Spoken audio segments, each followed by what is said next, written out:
ওই তায়েফবাসীর ছোট্ট ছোট্ট বাচ্চারা, ওই তায়েফবাসীর যুবক পোলাপানেরা আল্লাহর পয়গম্বরের গায়ের উপরে পাথর মারা শুরু করে দিল।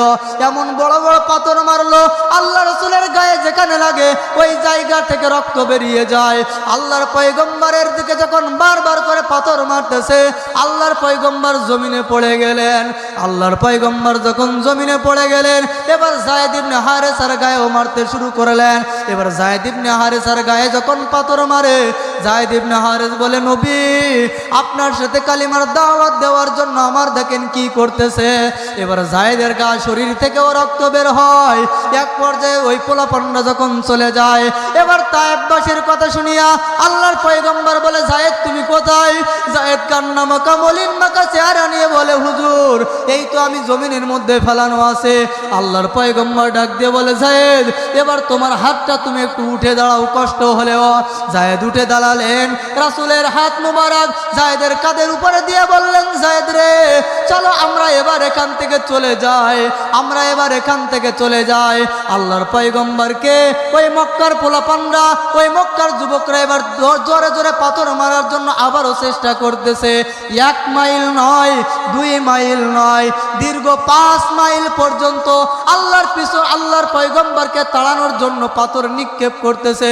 আর আপনার আমার পয়গম্বর দীর্ঘ 5 মাইল ওই কাফেরদের ভয়ে আল্লাহর পয়গম্বর কুরআনুল কারীমের দাওয়াত ছেড়ে দিয়ে আল্লাহর পয়গম্বর চলে গেলেন। আল্লাহর পয়গম্বর যখন চলে গেলেন, একটা আঙ্গুর বাগানের ওখানে গিয়ে বসলেন। আল্লাহ রাব্বুল আলামিন জিবরাইল আমিনকে বললেন, জিবরাইল আমার দোস্তর কাছে চলে যাও, আজকে তায়েফবাসী যেই আচরণ আপনার সঙ্গে করলো, আপনার এই আচরণ আমাকে ভালো লাগলো না। জিবরাইল আমার দোস্তর কানে কানে এলান করিয়া দাও। বলে কি এলান করে দিব? বলে আজকে যদি আপনি অনুমতি দেন, আজকে যদি আপনি অনুমতি দেন, তাহলে তায়েফবাসীকে পাহাড় চাপা দিয়ে পাথর চাপা দিয়ে আজকে মেরে ফেলাবো। আল্লাহর পয়গম্বর ডাক দিয়ে বলে, জিবরাইল ভাই আল্লাহর কাছে জানায়া দাও, আজকে যদি আমি কুরআনুল কারীমের দাওয়াত ছেড়ে দিয়ে তাদের উপরে যদি পাথর চাপা দিয়ে দেওয়ার কথা আমি বলে দেই, আজকে যদি পাহাড় চাপা দেওয়ার কথা বলে দেই, তাহলে আমি কালিমার দাওয়াত নিয়ে, কোরআনের দাওয়াত নিয়ে কাদের কাছে যাব? কারা আমি রাসূলের হাতে কালিমা পড়ে ইসলাম ধর্ম গ্রহণ করবে? এটা আমার পক্ষে সম্ভব না। আল্লাহ পাক রব্বুল আলামিনের পয়গম্বর বললেন, শুনে নেন জিবরাইল আমিন ভাই, আপনি আল্লাহর কাছে গিয়ে বলবেন আল্লাহ তাআলা যেন তাদের উপরে পাথর চাপা না দেয়, আল্লাহ তাআলা যেন তাদের হাতে, আমার হাতে যেন তাদেরকে কালিমা পড়ে মুসলমান হওয়ার সুযোগ করে দেয়। আল্লাহ রাব্বুল আলামিন বলেন, ওয়ানুনাজ্জিলু মিনাল কুরআনি মা হুয়া শিফাউ ওয়া রাহমাতুল লিল মুমিনিন। আমি আল্লাহ তাআলা এই কুরআনুল কারীমকে নাজিল করলাম মহা ঔষধ হিসেবে। সুবহানাল্লাহ বলেন। আল্লাহ বলেন, আমি এই কুরআনুল কারীমকে নাজিল করলাম মহা ঔষধ হিসেবে। যে কোনো ঔষধ নাই, মা হুয়া শিফা ওয়া রাহমাতুল লিল মুমিনিন, আর মুমিনদের জন্য এটা হবে একমাত্র রহমত। সুবহানাল্লাহ বলেন। আল্লাহ বলা মানুষগুলো এই কুরআনুল কারীমের সামনে যদি চলে আসে, মানুষগুলো মুহূর্তের মাঝে উমরের মতো রাসূলকে জবাই করার জন্য নিয়েতে এসে রাসূলের হাতে কালিমা পড়ে সাথে সাথে জাহান্নামী ওয়ালা ব্যক্তি ও জান্নাতের প্রথম কাতারে চলে যাবে। কিন্তু শর্ত হলো, আল্লাহ বলেন কুরআনুল কারীমের কাছে তোমাকে আসাই লাগবে। যদি কুরআনুল কারীম তোমাকে আবৃত করে নেয়, তোমার গায়ের চাদর হিসেবে কুরআনুল কারীম যদি তোমাকে আবৃত করে নেয়, মনে করবা তোমার কপাল সোনার কপাল, স্বর্ণের কপাল। আল্লাহ বলেন, আর এই স্বর্ণের কপাল নিয়ে যারা কুরআনুল কারীমের সাথে বন্ধুত্ব করে, আমি আল্লাহর সাথে বন্ধুত্ব করবে, আমি আল্লাহ তাআলা কত্তাবাইয়ানার রুশদু মিনাল গাই কদ গফারতু লাকুম, আমি আল্লাহ তার আমার বান্দাদের গুনাহগুলো আমি মাফ করে দেব। তাহলে মূলত কুরআনুল কারীমের কাছে আপনার আমার আশা লাগবে কি লাগবে না? লাগবে। কুরআনুল কারীমের শিক্ষা আপনার আমার গ্রহণ করতে হবে। আল্লাহ রাসূল গারে হীরার মধ্যে আল্লাহ তাআলার জিকির করে, আল্লাহর ইবাদত করে, করতে হঠাৎ করে একদিন জিবরাইল আমিন গারে হীরার মধ্যে এসে উপস্থিত। আসসালামু আলাইকুম ইয়া রাসূলুল্লাহ। উত্তর দিলেন, বসলেন। বসার পরে আল্লাহ রাসূলকে বললেন দাঁড়ান। আল্লাহ রাসূল দাঁড়ালেন। প্রথম একটা চাপ দিলেন, বললেন ইকরা, আপনি পড়ুন। আল্লাহ রসুল প্রথম চাপে বললেন আনা বিকরিন, আমি পড়তে জানি না। দ্বিতীয় চাপ দিলেন জিবরাইল আমিন, আল্লাহ রসুল দ্বিতীয় চাপেও বললেন আনা বিকরিন, আমি পড়তে জানি না। তৃতীয়বার যখন বললেন ইকরা বিসমি রাব্বিকাল্লাযী খলাক, হে নবী পড়ুন আপনার রবের নামে যিনি আপনাকে সৃষ্টি করলেন। আল্লাহ রাসূল প্রথম দুইটা চাপে আল্লাহ রাসূল কিছু বললেন না, আল্লাহ রাসূল শুধু বললেন আনা বিকরিন, আমি পড়তে জানি না। তৃতীয় চাপ দেওয়ার পরে রাসূল যখন জিবরাইল আমিন যখন বললেন ইকরা বিসমি রাব্বিকাল্লাযী খলাক, আপনার রবের নামের পড়া আপনি পড়ুন, আল্লাহর পয়গম্বর আরবি সাল্লাল্লাহু আলাইহি ওয়াসাল্লাম তৃতীয়বারে কিছু না বলে সোজা ওখান থেকে চলে গেলেন। আম্মা জান খাদিজা রাদিয়াল্লাহু তাআলা আনহাকে বললেন, ওগো আমার প্রাণের বিবি, আমার কপাল ঘামা শুরু হয়ে গেছে, আমার শরীর থেকে ঘাম বের হয়ে গেছে। জিবরাইল আমাকে তিনটা চাপ দিয়েছেন। আল্লাহ রাব্বুল আলামিনের পয়গম্বর কেমন যেন বলতেছেন, আমার গায়ে কে যেন একটা আগুন দিয়ে তাপ দিছে। আম্মা জানা খাদিজা রাদিয়াল্লাহু তাআলা আনহা বলেন, ইয়া রাসূলুল্লাহ, ইয়া হাবিবাল্লাহ, আপনি টেনশন কইরেন না। এই কথা বলার পরে একটা কম্বল মুড়ি দিয়ে দিলেন, একটা চাদর মুড়ি দিয়ে দিলেন। আল্লাহর পয়গম্বর ওখানে শুয়ে পড়লেন। অনেক দিন হয়ে গেল আর ওহী আসে না, ওহী আসা বন্ধ হয়ে গেল। কাফেররা বলে, কি দেখছো মুহাম্মাদের কণ্ঠে, মুহাম্মাদের উপরে নাকি কুরআন নাজিল হয়েছে। এগুলো কিন্তু আমরা বিশ্বাস করি না, কারণ মুহাম্মদ যদি আল্লাহর পক্ষ থেকে শ্রেষ্ঠ নবী হইতো তাহলে ওই আস্তে আস্তে হঠাৎ কেন বন্ধ হয়ে গেল। কাফেরদের মাঝে একটা কেমন যেন আতঙ্ক সৃষ্টি হলো, আল্লাহ রাসূলকে তেমন যেন তারা শ্রেষ্ঠ নবী হিসেবে মানতে রাজি নয়। আল্লাহ রাসূল সাল্লাল্লাহু আলাইহি ওয়াসাল্লাম বহুত দিন চলে গেলেন আর ওহী আসে না। এরপরে আল্লাহ তাআলা জিবরাইল আমিনকে একদিন বললেন, জিবরাইল যাও আমার দোস্তর কাছে চলে যাও। জিবরাইল আমিন অনেক দিন পরে এসে বলতেছেন, ইয়া আইয়ুহাল মুজাম্মিল কুম ফাআনদির। এভাবে করে ওহী একটা একটা করে আয়াত নাজিল করছে, এক একটা করে আয়াত নাজিল হচ্ছে।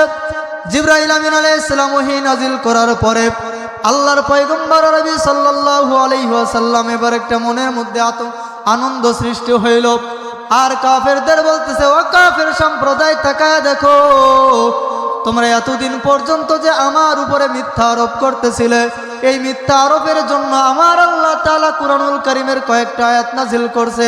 আর আল্লাহ তাআলা ওহী নাজিল করে দিয়ে বললেন, আমার বন্ধু মিথ্যা কথা বলে নাই।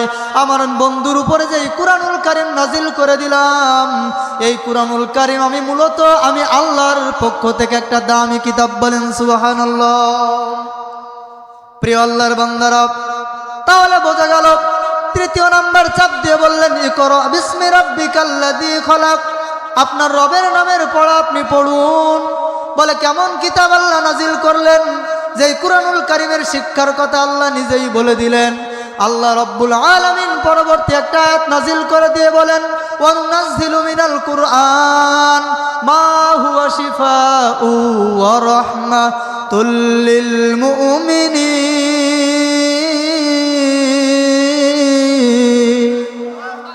আল্লাহ তাআলা ওহী নাজিল করে দিয়ে বললেন, এই কুরআনুল কারীম এমন একটা দামি কিতাব, এই কুরআনুল কারীম এমন একটা পাঠ্যপুস্তক, যদি কোনো ব্যক্তি এই কুরআনুল কারীমের কাছে আসতে পারে, আমি আল্লাহ রাব্বুল আলামিন তার কপালে হেদায়েত লিখে দিয়া আমি আল্লাহ তাআলা তার নামটা জান্নাতের তালিকার মধ্যে লিখে দেই। বলেন সুবহানাল্লাহ। তাহলে বলেন তো আমাদের এই পুরো এলাকার মুসলমান, এই কুরআনুল কারীমের শিক্ষার দাম আছে না নাই? আর জোরে বলেন, আছে না নাই? অবশ্যই এই কুরআনুল কারীমের শিক্ষা আমার মাওলার কাছে আছে। এই জন্য আমার মাওলা কুরআনুল কারীমের শিক্ষার কথা অনেক অনেক জায়গায় আমার আল্লাহ বলে দিয়েছে। ও আমার প্রিয় বান্দারা, ও আমার প্রিয় মুসল্লি ভাইরা, আমার কথাগুলো দিলের কান লাগায় শ্রবণ করেন। এই কুরআনুল কারীমের শিক্ষার কেমন দাম! এই বোয়ালিয়া হাজী আব্দুর রব মোল্লা হাফিজিয়া মাদ্রাসার কুরআনুল কারীমে যারা হিফজ শেষ করবে, আল্লাহ তাআলা কিয়ামতের ময়দান যেদিন কায়েম হয়ে যাবে, আল্লাহ পাক রব্বুল আলামিন বলবে, অমুক মাদ্রাসার ছাত্র তুমি দাঁড়াও। আল্লাহর বান্দা দাঁড়ায় যাবে। আল্লাহ তাআলা কিয়ামতের ময়দানে বলবে, ইকরা ওয়ারতাকি ওয়ারাত্তিল কামা কুনতা তুরাত্তিলু ফিদ দুনিয়া ফা ইন্না মানজিলাকা ইনদা আখিরি আয়াতিন তাকরাউহা। ও কুরআনের হাফেজ, ও কুরআনের হাফেজা, তোমরা দাঁড়ায় যাও, ইকরা, পড়তে থাকো, ওয়ারতাকি ওয়ারাত্তিল কামা কুনতা তুরাত্তিলু ফিদ দুনিয়া। কুরআনুল কারীম তারতিলের সাথে পাঠ করতে থাকো, যেমনি ভাবে তোমরা দুনিয়াতে কুরআনুল কারীম তিলাওয়াত করতা, ওই কুরআনের হাফেজ কুরআন তিলাওয়াত করা শুরু করবে। বিসমিল্লাহির রহমানির রহিম, এই আয়াত থেকে শুরু করবে। আলহামদুলিল্লাহি রাব্বিল আলামিন, এইভাবে করে করে এক একটা আয়াত করে তারা শেষ করবে। আল্লাহ পাক রব্বুল আলামিন বলে, ফা ইন্না মানজিলাকা ইনদা আখিরি আয়াতিন তাকরাউহা। তোমার পড়া যেইখানে গিয়ে শেষ হবে, প্রত্যেকটা আয়াতের বিনিময়ে আমি আল্লাহ তাআলা এক একটা করে বিল্ডিং এর ব্যবস্থা করে দেব। তাহলে বলেন তো, পুরো দুনিয়াতে সব থেকে কয়তলা বিল্ডিং উঁচু আছে জানা আছে আমাদের? 128 তলা বিল্ডিং আছে, মানলাম 150 তলা উঁচুওয়ালা বিল্ডিং আছে। কিন্তু আল্লাহ পাক রব্বুল আলামিন এই কুরআনুল কারীমের ভিতরে এক একটা করে একতলা বিল্ডিং যদি দেয়, প্রত্যেকটা আয়াতের বিনিময়ে যদি কুরআনুল কারীমের হাফেজের কারণে বিল্ডিং দেয়, তাহলে বোঝা গেল 6666 তলা বিল্ডিং এর ব্যবস্থা আমার মাওলা পাক প্রত্যেকটা কুরআনুল কারীমের হাফেজদের জন্য বরাদ্দ করে রাখছে। আল্লাহ পাক রব্বুল আলামিন এই কুরআনুল কারীমের হাফেজদের অনেক দাম কিনা বলেন বন্ধুগণ আমার, অনেক কুরআনুল কারীমের হাফেজদের অনেক দাম। আল্লাহ পাক রব্বুল আলামিন হাফেজদের দামের কথা বললেন। এবার আমরা আসি আলেমের কথার ভিতরে আসে, একজন হাফেজের কুরআনুল কারীমের মর্তবা কেমন। আল্লাহ পাক রব্বুল আলামিন বলেন, কিয়ামতের ময়দান যদি কায়েম হয়ে যাবে, ছেলে যখন তার মেয়েকে চিনবে না, ছেলে যখন তার বোনকে চিনবে না, মা বাবা যখন স্বামী স্ত্রীকে দুইজন কাউরে চিনবে না, কিয়ামতের ময়দান কঠিন মুসিবতের ময়দান। আল্লাহ পাক রব্বুল আলামিন বলবে, ও কুরআনুল কারীম হাফেজ, তোমার অনুমতি দেওয়া হলো, আজকে তুমি জাহান্নামীবাসীদেরকে সুপারিশ করতে থাকো। একজন নয়, দুইজন নয়, তিনজন নয়, চারজন নয়, পাঁচজন নয়, একজন কুরআনুল হাফেজ, কুরআনুল কারীমের হেফজ সম্পূর্ণকারী একজন কুরআনুল হাফেজকে আল্লাহ বলবেন, তুমি 10 জন অথবা 12 জন জাহান্নামী ব্যক্তিকে সুপারিশ করিয়া আমি মাওলা পাকের জাহান্নামে পাঠানোর ব্যবস্থার অনুমতি তোমার দেওয়া হলো। তাহলে বলেন, কুরআনুল কারীমের হাফেজদের দাম আছে না নাই? অনেক দাম আছে। এবার আমরা আসি একজন আলেমের কেমন দাম। আল্লাহ পাক রব্বুল আলামিনের পয়গম্বর বলেন, কিয়ামতের ময়দান যেদিন কায়েম হয়ে যাবে, আল্লাহ তাআলা একজন আলেমকে বলবে, ও আলেম তুমি দাঁড়ায় যাও, কারণ তুমি হালালকে হালাল জানিয়া, তুমি হালালকে হালাল জানিয়া, হারামকে হারাম জানিয়া আমল করেছো। কোথায় দিনের পর দিন কুরআনুল কারীমের তিলাওয়াত করেছো, মাসলা মাসাইল জানার পরে আমল করেছো। এখন তুমি দাঁড়ায় যাও, আজকে তুমি কিয়ামতের ময়দানে নজর দাও, তোমার নজর যত দূর পর্যন্ত পৌঁছাবে, আর ওই নজরের মধ্যে যতগুলো জাহান্নামী ব্যক্তি থাকবে, আল্লাহ পাক রব্বুল আলামিন ওই আলেমকে বলবে, আলেম তোমার অনুমতি দেওয়া হলো, আজকে তুমি তাদেরকে সুপারিশ করিয়া আমার রাসূলের হাত ধরে তাদেরকে জান্নাতে পাঠানোর ব্যবস্থা করে নাও। তাহলে বলেন, বোয়ালি হাজী আব্দুর রব মোল্লা হাফিজিয়া মাদ্রাসায় আপনারা যারা দানের উসিলা করে মাদ্রাসা বসাইছেন, আপনাদের সহযোগিতার মাধ্যম দিয়ে যারা প্রতিষ্ঠানটা চলতেছে, এই মাদ্রাসা থেকে কুরআনুল কারীমের হাফেজ যদি বের হয়, একজন আলেম যদি বের হয়, তাহলে আপনাদের জন্য সুপারিশ করে মাওলার কাছে অনুমতি চাইবেন কি চাইবেন না? আরো জোরে বলেন, চাইবেন কি চাইবেন না? আল্লাহ তাআলা অবশ্যই চাইবেন। এই কুরআনুল কারীম যেখানে গেছে সেই জিনিসটার দাম বেড়ে গেছে, নাম হয়েছে কুরআন। কুরআনুল কারীমের আমরা পেছ লাগায়া আমরা নাম দিছি গিলাফ। কি নাম দিছি? জোরে বলেন। আমরা গিলাফ নাম দিছি। আচ্ছা, আপনাদের এলাকায় তো অনেক জায়গায় কাপড় পাওয়া যায়, আমরা কিন্তু সব কাপড়ের মূল্যায়ন করি না, কিন্তু কোরআনের সংস্পর্শে আসার কারণে, কোরআনের গায়ে স্পর্শ লাগার কারণে আমরা যেই গিলাফটা নাম দিলাম, এই গিলাফটা কিন্তু আমরা যেখানে সেখানে ফেলাইয়া দেই না, আমরা কিন্তু সুন্দর করে পরিষ্কার করিয়া আতর গোলাপ লাগাইয়া আমরা উপরে উঠায় রাখি। শুধুমাত্র কাপড়ের দাম কিন্তু বাড়ে নাই, এই কুরআনুল কারীমের কারণে আল্লাহ তাআলা ওই ছোট্ট কাপড়টার সম্মান আল্লাহ বাড়িয়ে দিয়েছে। ও আমার প্রিয় আল্লাহর বান্দারা, আমার কথাগুলো দিলের কান লাগায় শ্রবণ করেন। আমাদের এলাকায় অনেক কাঠ পাওয়া যায়, সব কাঠকে কিন্তু আমরা সুন্দর করিয়া উপরে রেখে রাখি না। আল্লাহ পাক রব্বুল আলামিন বলেন এই কুরআনুল কারীমের স্পর্শে আসছে, নাম হয়েছে রেহাল। এই রেহালকে আমরা যেখানে সেখানে ফেলাইয়া রাখি না। আল্লাহ পাক রব্বুল আলামিন বলে এই কুরআনুল কারীমের সংস্পর্শে আসার কারণে রেহাল নাম হয়েছে, কুরআনের সাথে সংস্পর্শে আসছে, এই জন্য আমি আল্লাহ তাআলা ওই কাঠের সম্মান আমি আল্লাহ বাড়িয়ে দিলাম। ও ভাই, কাপড় লাগছে কোরআনের সাথে, কাপড়ের দাম বাড়ায় দিলেন কে? কাঠ আছে অনেক, কাঠ কুরআনুল কারীমের সাথে আসছে, নাম হয়েছে রেহাল, সম্মান বাড়িয়ে দিলেন কে? আরে ভাই, কাপড়ের দাম যদি আমার আল্লাহ বাড়ায় দেয়, আরে ভাই কাপড়ের দাম যদি আমার আল্লাহ বাড়িয়ে দেয়, তাহলে কুরআনুল কারীমের সাথে যেই সিনা লাগছে এই সিনাওয়ালাদের দাম বাড়িয়ে দিবেন কে? আমার আল্লাহ কিন্তু দাম বাড়িয়ে দিবেন। আল্লাহ পাক রব্বুল আলামিন বলে ওয়ানুনাজ্জিলু মিনাল কুরআন মা হুয়া শিফাউ ওয়া রাহমাতুল লিল মুমিনিন। আমি এই কুরআনুল কারীমকে নাজিল করলাম, মহা ঔষধ হিসেবে বানাইলাম। বেনামাজির কাছে কুরআন নিয়ে দাওয়াত দিবা, বেনামাজি আল্লাহর কাছে চলে আসবে। আর জিনাকারীর কাছে কুরআন নিয়ে দাওয়াত দিবা, জিনাকারী পরিবর্তন হয়ে আল্লাহর দিকে চলে আসবে। বেনামাজির কাছে যাইবা, এই কুরআন নিয়ে দাওয়াত দিবা, বলেন কুরআনুল কারীমের উসিলা করে হেদায়েত দিবেন কে? ও ভাই জোরে বলেন কে? আমার কথাগুলো শুনেন ভাইরা, এই কুরআনুল কারীমের স্পর্শে আসার কারণে অনেক জাহান্নামী মানুষগুলো জান্নাতি ওয়ালা হয়েছে কি হয় নাই? অবশ্যই হয়েছে। আল্লাহ রাসূল কুরআনুল কারীমের দাওয়াত দেয়, দেখেন কেমন দাম হয়েছে। আল্লাহ পাক পয়গম্বর কুরআনুল কারীমের দাওয়াত দেয়, একজনও কাফের ও মুসলমান হয় না। আল্লাহ পাক বারবার বলেন রাসূল ইয়া আইয়ুহার রাসূল বাল্লিগ মা উনজিলা ইলাইকা মির রাব্বিক, আপনার উপরে যে কুরআনুল কারীম আমি নাজিল করেছি এই কুরআনুল কারীম দিয়ে তুমি মানুষের দুয়ারে দুয়ারে গিয়ে দাওয়াত দাও। দেখবা এমন একটা সময় আসবে এই কুরআনুল কারীমের সংস্পর্শে আসার কারণে ওই বড় বড় কাফেরদেরকে আমি আল্লাহ হেদায়েত দিয়া আমি আল্লাহ তাআলা তাদের নামটা জান্নাতের তালিকার মধ্যে লিখে দিব। ও আমার প্রিয় আল্লাহর বান্দারা, আমার কথাগুলো দিলের কান লাগায় শ্রবণ করেন।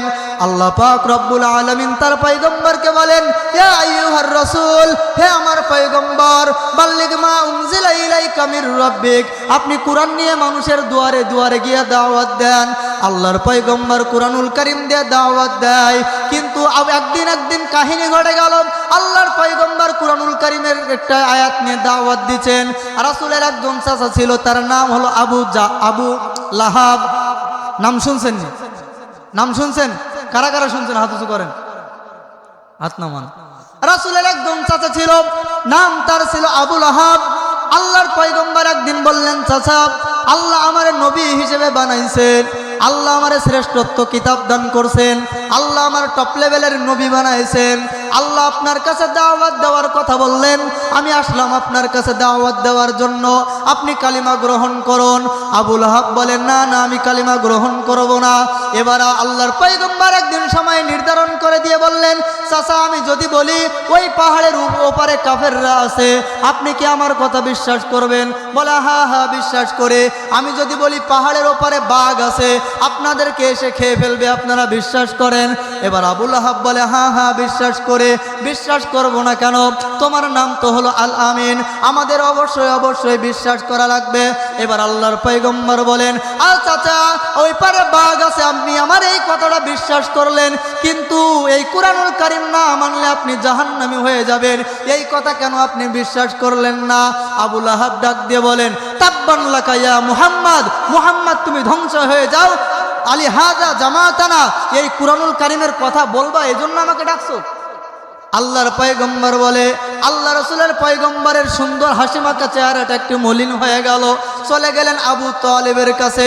আবু তালেবের কাছে যাইয়া বলে, চাচা, কান্নামাখা চেহারা নিয়ে বলে, চাচা, আমার এক চাচা আবু লাহাবের কাছে গেলাম, তিনি আমাকে অপমান করেছে, তিনি আমাকে অপদস্থ করেছে, আমার চেহারাটা মলিন হয়ে গেছে চাচা, আমার কিছু ভালো লাগে না।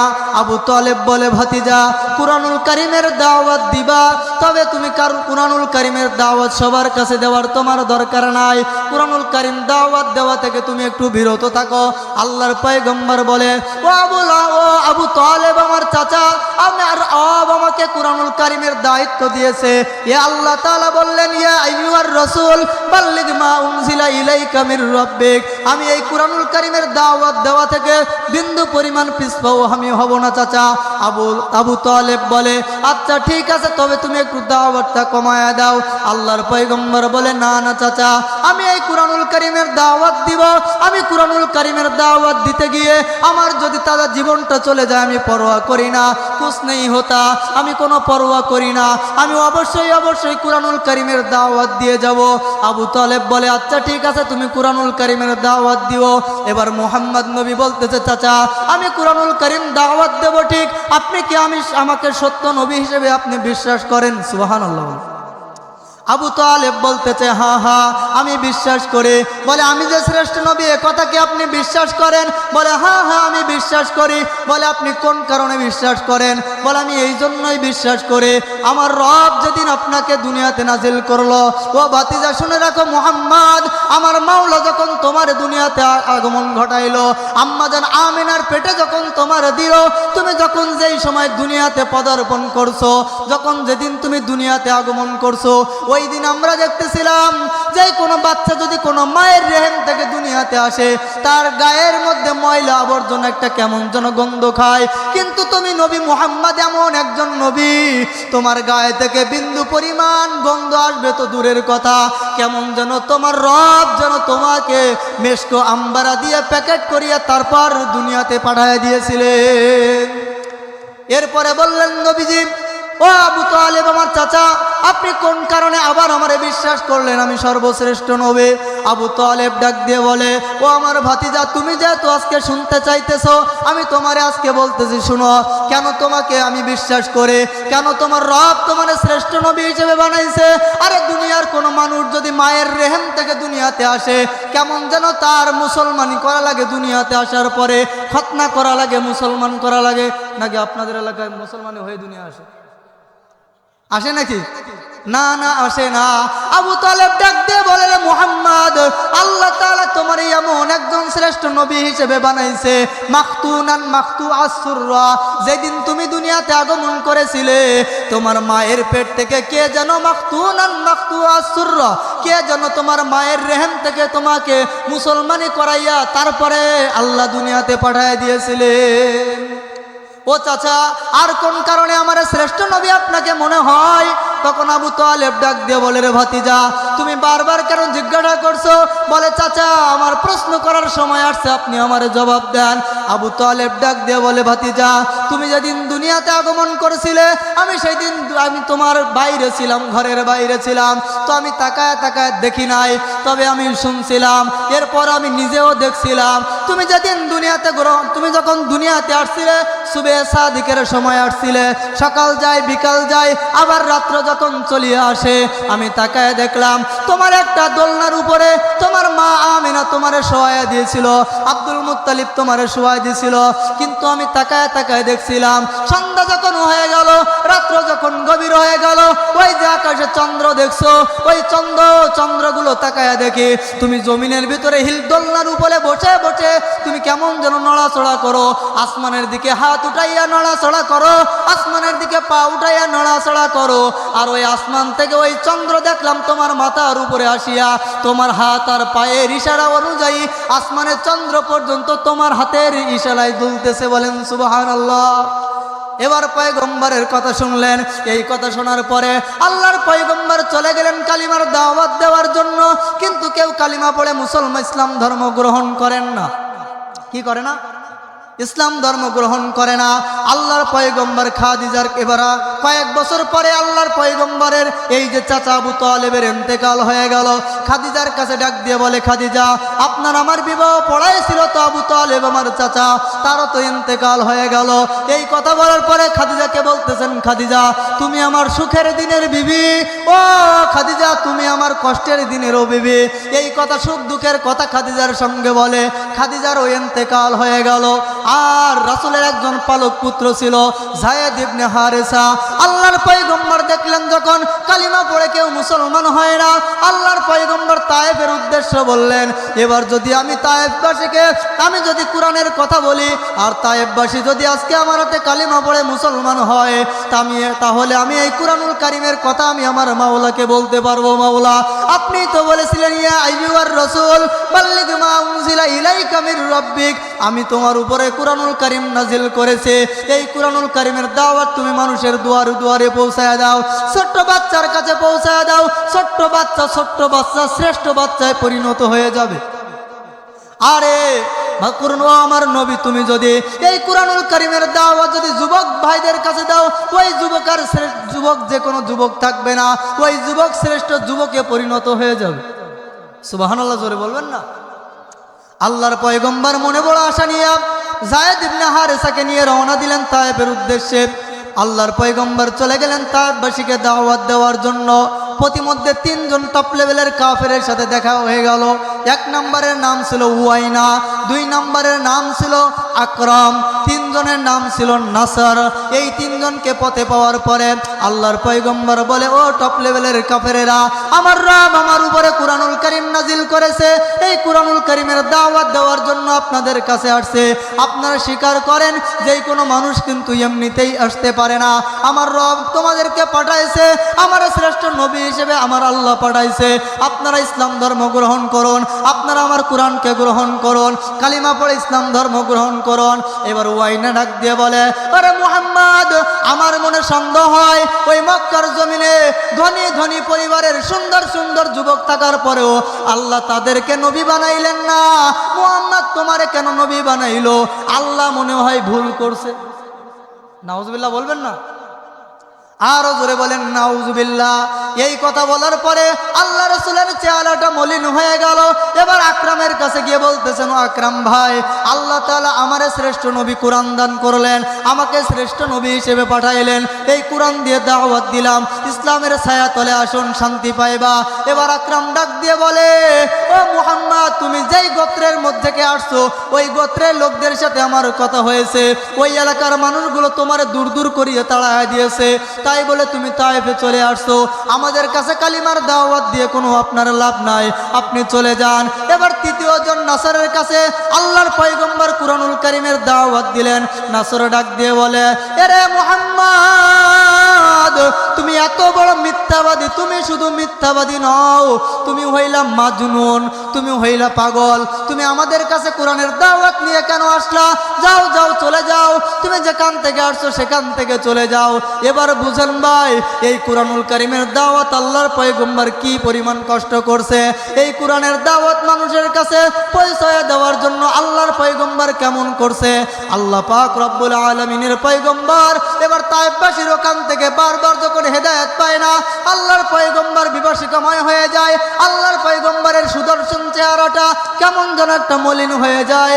এবার ওই ওয়াইনা বলে, ওই আকরাম বলে, ওই নাসর বলে, এবার শুনে রাখো তায়েফবাসী, তোমরা ছোট্ট ছোট্ট বাচ্চা যারা আছো, তোমরা যারা যুবক পোলাপান যারা আছো, এই মুহাম্মদ হলো পাগল, এই পাগলকে তোমরা পাথর মারতে মারতে ওখান থেকে দূর দূর করিয়া তাড়ায়া দাও। এবার মক্কার ছোট্ট ছোট্ট বাচ্চারা মুহাম্মদ নবীকে এবার পাথর মারা শুরু করে দেয়। এবার যুবকরাও পাথর মারা শুরু করে দেয়। সবাই যখন পাথর মারে, শরীরে বড় বড় পাথর যখন লাগতেছে, আল্লাহর পয়গম্বর শব্দ করে না, আল্লাহর পয়গম্বর কেমন যেন কান্না করে। আল্লাহ রাসূলের যেখানে পাথর লাগে নরম শরীর, যেই শরীরে মশা মাছি পর্যন্ত বসা হারাম ছিল, ওই তায়েফবাসীর ছোট্ট ছোট্ট বাচ্চারা, ওই তায়েফবাসীর যুবক পোলাপানেরা আল্লাহর পয়গম্বরের গায়ের উপরে পাথর মারা শুরু করে দিল। এমন বড় বড় পাথর মারলো, আল্লাহ রাসূলের গায়ে যেখানে লাগে ওই জায়গা থেকে রক্ত বেরিয়ে যায়। আল্লাহর পয়গম্বরের দিকে যখন বারবার করে পাথর মারতেছে, আল্লাহর পয়গম্বর জমিনে পড়ে গেলেন। আল্লাহর পয়গম্বর যখন জমিনে পড়ে গেলেন, এবার যায়েদ ইবনে হারেসার গায়েও মারতে শুরু করলেন। এবার যায়েদ ইবনে হারেসার গায়ে যখন পাথর মারে, যায়েদ ইবনে হারেস বলে, নবী আপনার সাথে কালিমার দাওয়াত দেওয়ার জন্য আমার দেখেন কি করতেছে। এবার যায়েদের গা শরীর থেকেও রক্ত বের হয়। এক পর্যায়ে ওই পোলাপানরা যখন চলে যায়, এবার তায়েববাসীর কথা শুনিয়া আল্লাহর পয়গম্বর বলে, যায়েদ তুমি কোথায়? যায়েদ কান্না মাখা মলিন মাখা চেহারা নিয়ে বলে, হুজুর এই তো আমি জমিনের মধ্যে ফেলানো আছে। আল্লাহর পয়গম্বর ডাক দিয়ে বলে, যায়েদ এবার তোমার হাতটা তুমি একটু উঠে দাঁড়াও, কষ্ট হলেও। যায়েদ উঠে দাঁড়ালেন, রাসূলের হাত মুবারক যায়েদের কাঁধের উপরে দিয়ে বললেন, যায়েদ রে চলো আমরা এবার এখান থেকে চলে যাই, আমরা এবার এখান থেকে চলে যাই। আল্লাহর পয়গম্বরকে ওই মক্কার পোলাপানরা, ওই মক্কার যুবকরা এবার জোরে জোরে পাথর মারার জন্য আবারও চেষ্টা করতেছে। 1 মাইল নয়, 2 মাইল নয়, দীর্ঘ 5 মাইল পর্যন্ত আল্লাহর পয়গম্বরকে তাড়ানোর জন্য পাথর নিক্ষেপ করতেছে। আর আপনার আমার পয়গম্বর দীর্ঘ 5 মাইল ওই কাফেরদের ভয়ে আল্লাহর পয়গম্বর কুরআনুল কারীমের দাওয়াত ছেড়ে দিয়ে আল্লাহর পয়গম্বর চলে গেলেন। আল্লাহর পয়গম্বর যখন চলে গেলেন, একটা আঙ্গুর বাগানের ওখানে গিয়ে বসলেন। আল্লাহ রাব্বুল আলামিন জিবরাইল আমিনকে বললেন, জিবরাইল আমার দোস্তর কাছে চলে যাও, আজকে তায়েববাসী যেই আচরণ আপনার সঙ্গে করলো, আপনার এই আচরণ আমাকে ভালো লাগলো না। জিবরাইল আমার দোস্তর কানে কানে এলান করিয়া দাও। বলে কি এলান করে দিব? বলে আজকে যদি আপনি অনুমতি দেন, আজকে যদি আপনি অনুমতি দেন তাহলে তায়েববাসীকে পাহাড় চাপা দিয়ে, পাথর চাপা দিয়ে আজকে মেরে ফেলাবো। আল্লাহর পয়গম্বর ডাক দিয়ে বলে, জিবরাইল ভাই আল্লাহর কাছে জানায়া দাও, আজকে যদি আমি কুরআনুল কারীমের দাওয়াত ছেড়ে দিয়ে তাদের উপরে যদি পাথর চাপা দিয়ে দেওয়ার কথা আমি বলে দেই, আজকে যদি পাহাড় চাপা দেওয়ার কথা বলে দেই, তাহলে আমি কালিমার দাওয়াত নিয়ে, কোরআনের দাওয়াত নিয়ে কাদের কাছে যাব? কারা আমি রাসূলের হাতে কালিমা পড়ে ইসলাম ধর্ম গ্রহণ করবে? এটা আমার পক্ষে সম্ভব না।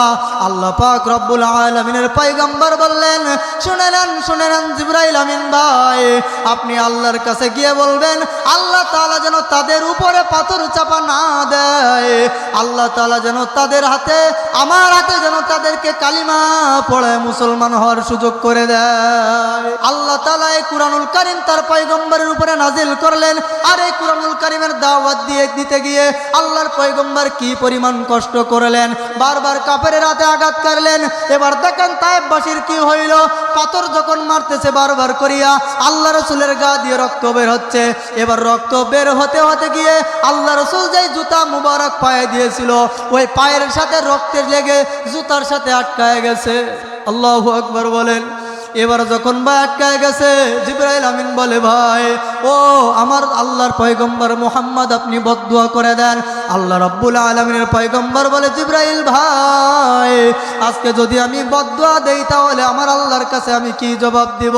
এর থেকে আমি আবারও আপনার কাছে বলতেছি, আপনি আল্লাহর কাছে গিয়ে বলেন এই কুরআনুল কারীমের দাওয়াত দেওয়ার পরে আল্লাহ পাক রব্বুল আলামিন যেন এই কুরআনুল কারীমের উসিলা করে আল্লাহ তাআলা যেন তাদের কপালে হেদায়েতের নূর আল্লাহ তাআলা খুলিয়া দেয়। প্রিয় বন্ধুগণ আমার, অবশেষে এমনটাই হইল। ওই তায়েববাসীরা আল্লাহ তাআলা কপালে হেদায়েত লিখে রাখছেন। এই হেদায়েত রাখার কারণে আল্লাহ পাক রব্বুল আলামিন ওই তায়েববাসীকে আল্লাহ তাআলা স্বর্ণের মানুষ হিসেবে কবুল করে নিয়েছে। তাহলে বলেন তো, স্বর্ণের মানুষ আল্লাহ বানাইলেন কুরআনুল কারীমের কারণে কিনা? জোরে বলেন, কুরআনুল কারীমের কারণে কিনা? তাহলে এরপরেও কি আল্লাহ কুরআনুল কারীমের দাওয়াত দেওয়া বন্ধ করছেন? আল্লাহ রাসূল কুরআনুল কারীমের দাওয়াত দেওয়া বন্ধ করছেন? করে নাই। তাহলে বলেন বন্ধুগণ, এই কুরআনুল কারীমের দাম দিয়েছেন কে? আল্লাহ দিয়েছেন কুরআনুল কারীমের দাম।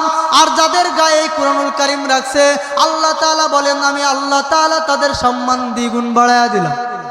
সুবহানাল্লাহ বলবেন না? ও ভাই বলেন, কুরআনুল কারীমের দাম আছে কিনা? সংক্ষিপ্ত কয়েকটা কথা বলে শেষ করব। আসমান আর জমিন মারামারি লাগাইছে। কি লাগাইছে? জোরে বলেন, পিছনের ভাইরা বলেন। আসমান আর জমিন মারামারি লাগাইছে। আসমান বলে আমি দামি, জমিন বলে আমি দামি। জমিন বলে আসমান তুমি তো বললা তুমি দামি, কোন কারণে তুমি দামি একটু বলো তো।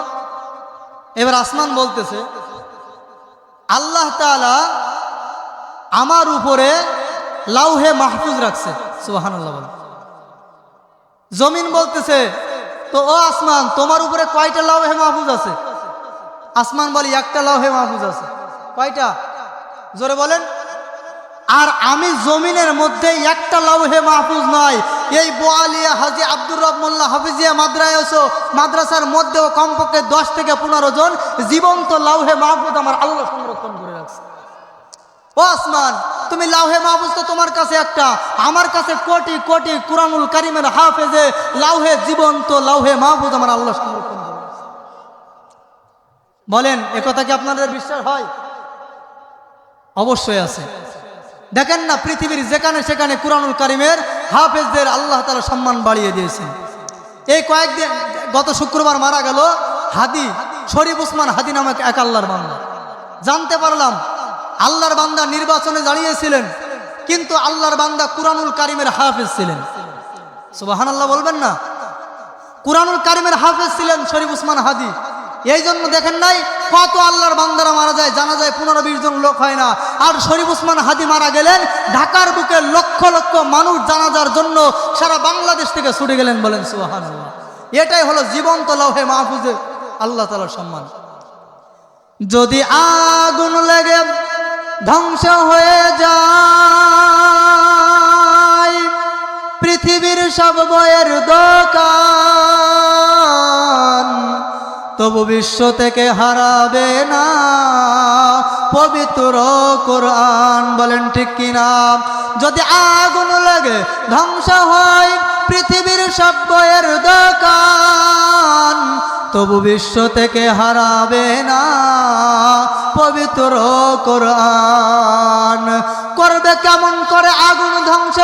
আগুনের তেজ আছে বিশ্ব ভরা কোটি কোটি কোরআনের হাফেজ। কথা বলেন ঠিক কিনা? করবে কেমন করে আগুন ধ্বংস? কোরআনের তেজ আছে বিশ্ব ভরা লক্ষ লক্ষ কোরআনের হাফেজ। তারা ছাপিয়ে আসমানি গ্রন্থ, তারা ছাপিয়ে আসমানি গ্রন্থ, রাখিবে কোরআনের মান, তবু বিশ্ব থেকে হারাবে না পবিত্র কোরআন। কথা বলেন ঠিক কিনা? জোরে বলেন ঠিক কিনা? পাকিস্তানের জিয়া মরল দুর্ঘটনায় ভাই, আরে বিমান পুড়ে ছাই হইল, আল্লাহর কুরআন পড়ে নাই। বলেন ঠিক কিনা? আরে পাকিস্তানের জিয়া বিমানে ধ্বংস হয়ে মারা গেল, কিন্তু বিমানে যারা ছিল তারা সবাই মারা গেল। আল্লাহর কুরআনুল কারীমের একটা কুরআনুল কারীম ছোট্ট ছিল, আল্লাহ তাআলা কুদরতিভাবে ওই কুরআনুল কারীমকে আমার আল্লাহ হেফাজত করছেন। পাকিস্তানের জিয়া মরল দুর্ঘটনায় ভয়, আরে দুর্ঘটনায় বিমান পড়লো, আল্লাহর কুরআন পড়ে নাই। আরে কোরআন যেমন ছিল তেমন আছে, আরে কোরআন যেমন ছিল তেমন আছে, একটা পৃষ্ঠাও হয় না বিলান, তবে বিশ্ব থেকে হারাবে না পবিত্র কোরআন। যদি আগুন লাগে ধ্বংস হয় পৃথিবীর সব বইয়ের দোকান, তবু বিশ্ব থেকে হারাবে না পবিত্র কোরআন। বলেন ঠিক কিনা? তাহলে বলতেছিলাম আসমান আর জমিন কি লাগাইছে? মারামারি লাগাইছে। প্রথম জায়গায় কে জিতলো? আসমান জিতলো। কে না আসমান জিতলো? আসমানে লাউহে মাহফুজ কয়টা আছে?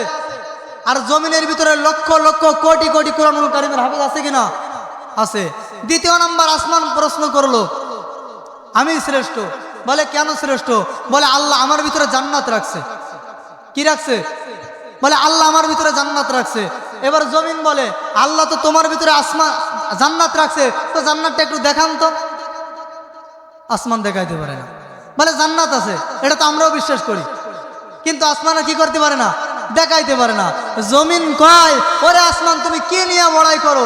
আরে তোমার ভিতরে আসমান আছে, জান্নাত আছে, এটা আমরা মানি, কিন্তু তুমি দেখাইতে পারলে না। কিন্তু আমার পয়গম্বর রাসূল বলছেন আনাল কবরু ফি রাউজাতি মিনাল মানাবির বিল জান্নাহ। সুবহানাল্লাহ বলেন। রাসূলের ঘর আর বাইতুল মামুর এর ভিতরে যে জায়গাটা আছে রাসূলের রওজা, এই জায়গাটার ভিতরে আল্লাহ রাসূল বলছেন জান্নাত আছে। এটাই তোমরা যদি কেউ জমিনের ভিতরে জান্নাত দেখতে চাও তাহলে এখানে এসে দাঁড়াও, এটাই আল্লাহ তাআলার জান্নাত। দ্বিতীয় জায়গা হারলো কি হারলো না? অবশ্যই হারলো। প্রিয় বন্ধুগণ, আমার বলতে চাই এই যে মাদ্রাসা বোয়ালিয়া হাজী আব্দুর রব মোল্লা হাফিজিয়া মাদ্রাসা, এই মাদ্রাসার দাম আছে না নাই? বলেন দাম আছে না নাই? আর সব থেকে দাম হলো এই মাদ্রাসার সাথে কোরআন সংশ্লিষ্ট আছে, কোরআন এই মাদ্রাসায় শিক্ষা দেওয়া হয়, এই জন্য কিন্তু এই মাদ্রাসার দাম আছে। সুবহানাল্লাহ বলেন। আরে আপনাদের এলাকায় কি বিল্ডিংয়ের অভাব আছে? কথা বলেন না কেন? কিন্তু সব বিল্ডিং এর দাম নাই, কিন্তু যেই বিল্ডিং এর সাথে কুরআনুল কারীমের ছোঁয়া লাগছে আল্লাহ তাআলা তার সম্মানকে মর্যাদাপূর্ণ করে দিয়েছেন। সুবহানাল্লাহ বলেন। প্রিয় বন্ধুগণ, আমার দোয়া চাই আপনাদের কাছে যে আলোচনাটুকু করলাম, আল্লাহ তাআলা আমাকে সহ আপনাদের সকলকে আমল করার তৌফিক দান করুন।